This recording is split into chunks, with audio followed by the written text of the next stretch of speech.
Hey everybody, this is Daniel with Serenity Knives. I just want to give you an update on our shop, everything that's going on.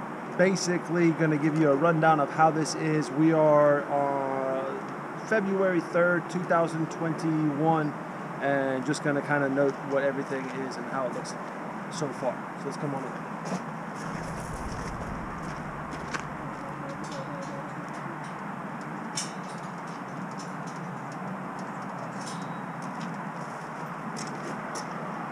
All right, so starting here, we have our mobile bus. This is what we've been taking to our markets as of lately. It will also serve as our unit to go to bigger restaurants, as well as salons and dog groomers, so that way we can sharpen their scissors and clippers as well. It's outfitted with a wheelchair lift, so that way we can load a grinder onto it, and we have half the seats off, so that way we can put other stuff on it as well. It was painted in the summer last year and has a bunch of our information on it as well also. Alright guys, so now we're on the side of the shop, which basically was a garage and an apartment up top. We're on the side by the staircase here. This is where our sandblaster now currently is. As you can see, it's very messy. We've actually got to make some upgrades to it because the glove is just not holding well. This is where we do all of our sandblasting, and if you can look right next to it, this is where we have our compressor. It's lined also to the shop so that way we can blow, but it also services our sandblaster. From there, we'll go further back here.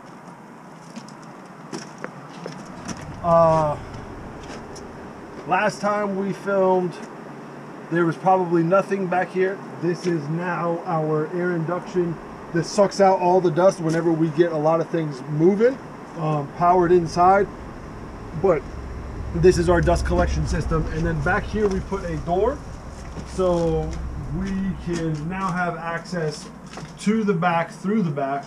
We walled off the garage, which is what this used to be, where it went full way through.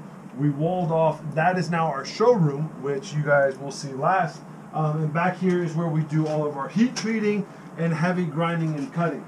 Everything from cutting out knives to the heat treating oven, quench tank. We've got a couple of big heavy machineries, big table saw, a couple planers, various other things. Our acid bath back here, which is what we use for acid etching, and that's pretty much it in a nutshell. Upstairs to the leather room. Alright everyone, we are upstairs now. This is where we do a lot of our storage as well as leather work. A little bit of everything extra outside of knife making we do here. We do cerakoting, writ dyeing, like I said, storage, on top of storage, on top of storage. So a lot of what you'll see is going to be exactly that. But starting over here, as you can see, starting with storage, this is where we have a lot of basically our boxes, paper towels, extra business cards. I think we have some shirts and merchandise in this box. This is a bunch of actual stabilized smoked pecan we got done a while back. This is our employee fridge. Going this way, more storage up here. Random spots where the guys and everybody put their stuff down. And then over here is what we have. It's a fairly new addition. This is where Elizabeth does her clipper blade sharpening. Don't ask me what this does. I apologize for not knowing as well. But this is one of the apparatus she uses, as well as these guys. Up here you can see plenty more storage. Everything from our Wee and Civivi storage to some butcher block oil from Howard's. Going on over here, this is our little office area. This is where Russell does a lot of his computer work, accounting. This is where I do a lot of my invoices and ordering, especially for refurbs. If you can't see, it's also where Russell likes to play his Xbox. And we also have Agdor storage up here, as well as for electrochemical etching, which is what we kind of got into not too long ago, fairly new. Our smaller composite anything but wood bandsaw is down here. And then we've got storage of different types of kydex, and what I mean by types is colors. Extra tables for when we go to What are they called, Nico? Nico's the camera guy, by the way, even though you guys might not be looking right at me all the time, because he doesn't look where the camera's at, he's looking at where he's looking. So if you guys look at the floor, blame him. For the markets. Tables are for the markets. Back to being on track. More storage down here. This is where we have a lot of our belts. These are for our grinders. We've just got a lot of them now. Kind of 180 from where we started. This is back towards the door. More storage here. This is where I have a lot of refurbs. This is where I'm supposed to be keeping our current refurbs, but I haven't gotten them out just because I haven't worked on one just lately. Also where Elizabeth does her scissor sharpening. And then in here is where we basically have storage for refurbs. So as you can see in these drawers, this is what we have ready for pretty much all the way to February of next year.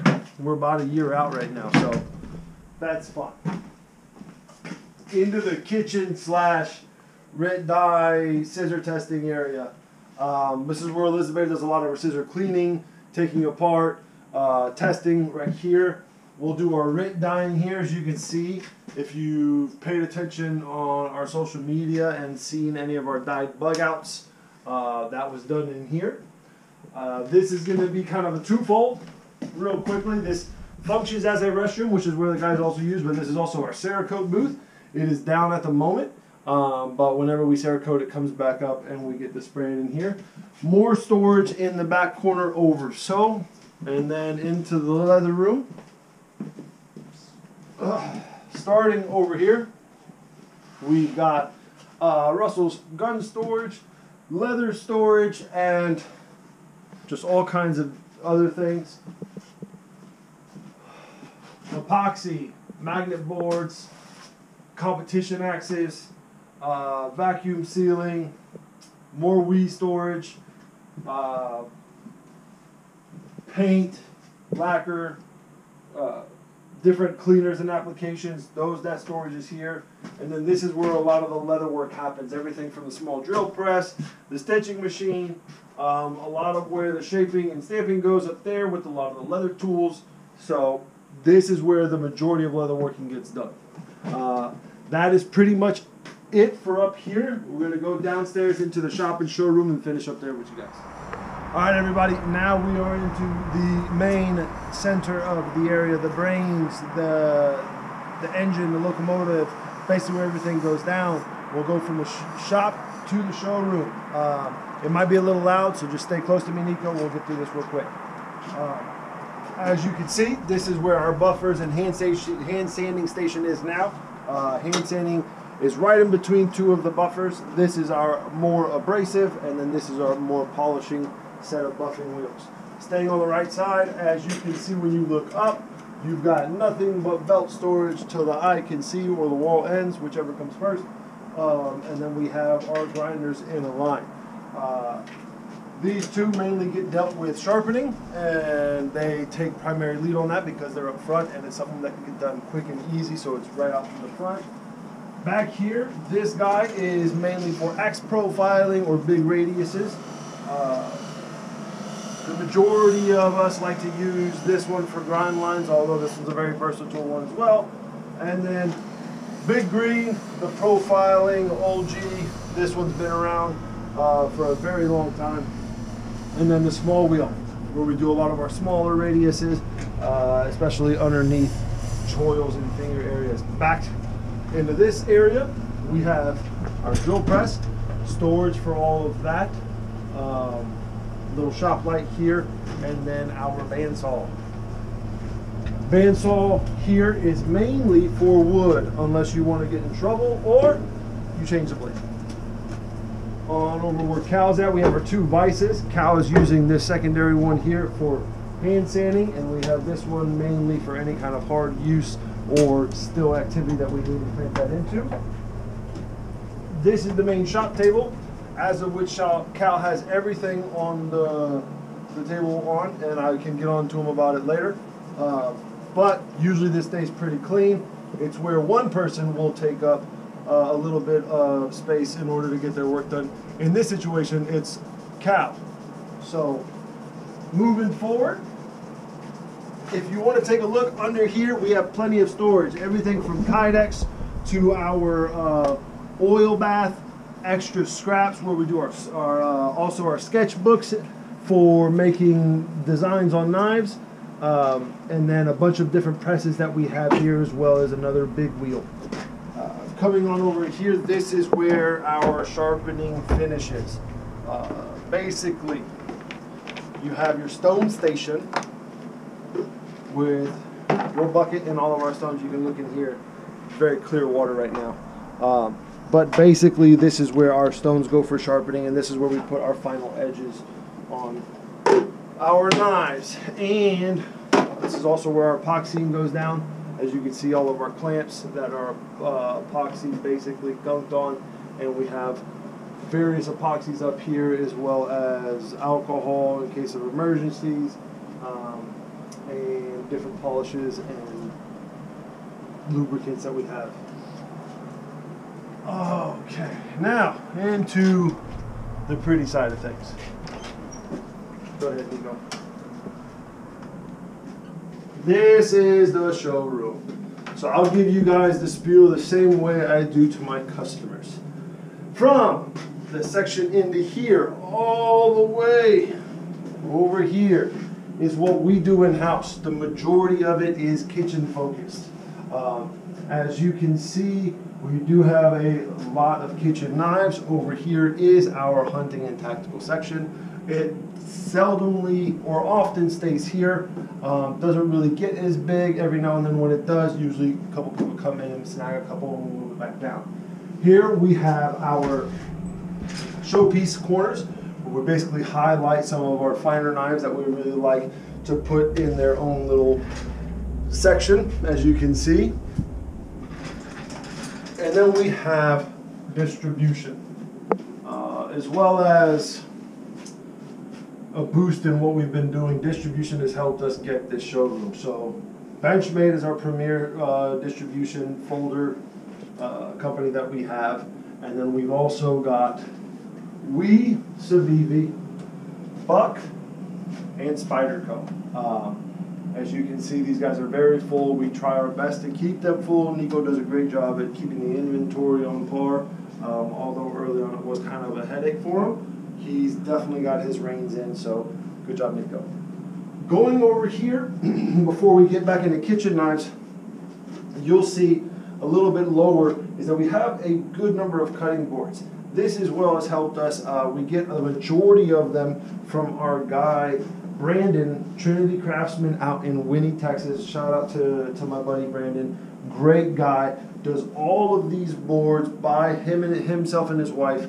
And then we have one of our very other local woodworkers by the name of Eric Baye, who does a very select few things here and there. This set is actually his with a French rolling pin.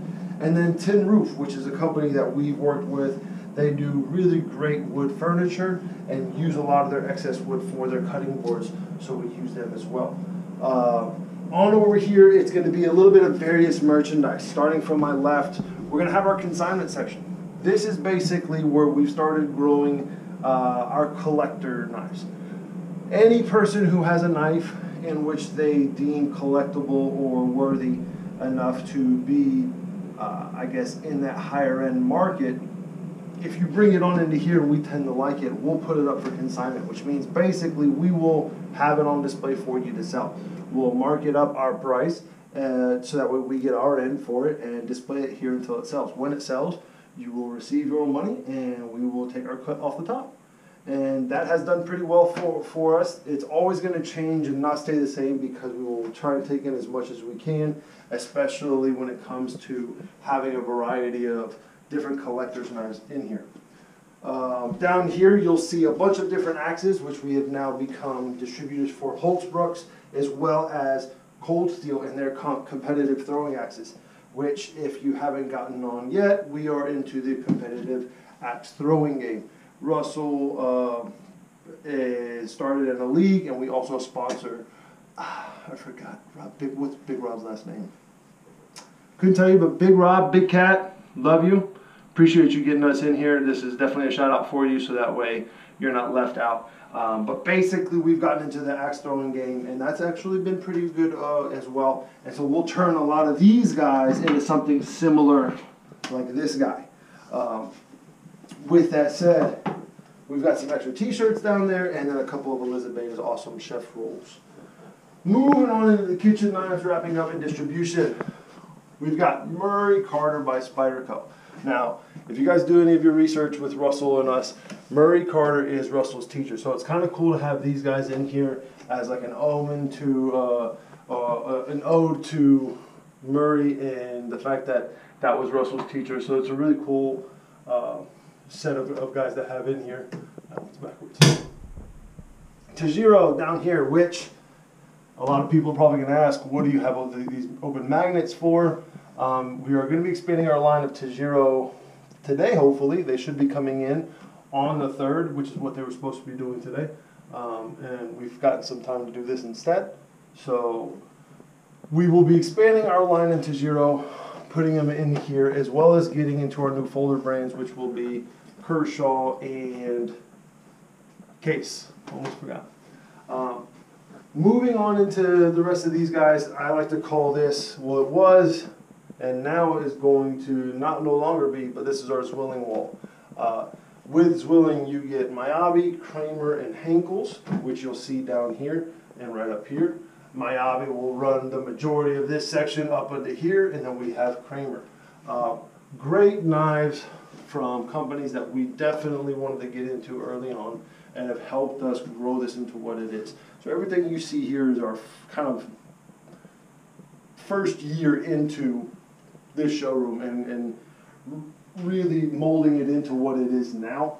And then hopefully next year, or when we do this again, and hopefully a lot sooner, when we have some big changes, we can show you some of those then and give you an update around that time.